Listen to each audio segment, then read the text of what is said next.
আসসালামু আলাইকুম। তো যারা ভাবতেছেন মাল্টিপল ইউজার আসলে কিভাবে কাজ করে, তো তাদের জন্য দেখেন এখানে আমি অলরেডি আ আ OnePlus ফোনের ৩ টি ভিন্ন মডেলের ডিভাইসে এগুলো করেছি। তো এখানে দেখতে পারতেছেন মাল্টিপল ইউজার কিন্তু নরমালি লিমিট থাকে সর্বোচ্চ গেস্ট ব্যতীত ৩ টি করা যায়। ঠিক আছে? তো এখানে লিমিট দেখেন, এখানে লিমিট আপনি যেতটি মন চায়, আপনার যে কয়টা মন চায় ওই কয়টা করতে পারবেন। আপনার ফোনের স্টোরেজ যত বেশি থাকবে, তত আপনি ইউজার ক্রিয়েট করতে পারবেন। ঠিক আছে? তত ইউজার আপনি ক্রিয়েট করতে পারবেন।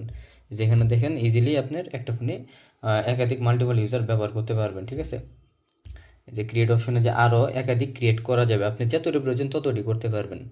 তো যাদের এই বিকাশ বর্তমান এই সিস্টেমে বর্তমান করা গেছে প্রতিটা ইউজারের ভিতর আলাদা আলাদা বিকাশ অ্যাপ্লিকেশন ইনস্টল করতে পারবেন, করে লগ ইন করে সিম ছাড়া ব্যবহার করতে পারবেন। বর্তমান ফিজিক্যালি এইভাবে বিকাশ ক্লোন হলেও ব্যবহার করা যাচ্ছে না, কিন্তু এই মাল্টিপল ইউজারের মাধ্যমে প্রতিটা ইউজারে আলাদা আলাদা বিকাশ অ্যাপ্লিকেশন আপনারা ইনস্টল করে একটা ফোনে একাধিক বিকাশ ব্যবহার করতে পারবেন এবং সিম ছাড়া ব্যবহার করতে পারবেন। এই প্রসেসটা আমরা দিতেছি। তো এর জন্য আমাদের একটা লং ভিডিও দেওয়া আছে ভিডিও ডিসক্রিপশন বক্সে, বা ভিডিওর চ্যানেলে ভিজিট করলে লং ভিডিওটা পাবেন ইনশাল্লাহ। লং ভিডিওটা দেখে নেন, সেখানে বিস্তারিত সব বলা আছে কীভাবে এগুলো কাজ করি, কেমনি কী করতে হবে, A to Z বলা আছে কীভাবে আপনার ফোনে এগুলো করবেন।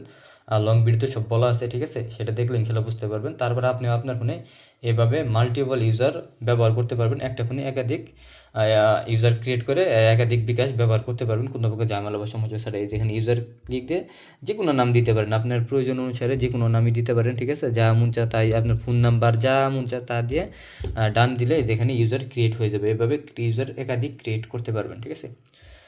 তো এইভাবে আপাতত বিকাশ ব্যবহার করতে পারবেন। আশা করি বিষয়টি বুঝতে পারছেন। তো লং ভিডিওটা দেখেন, তাহলে বিষয়টা আরও ভালোভাবে বুঝতে পারবেন।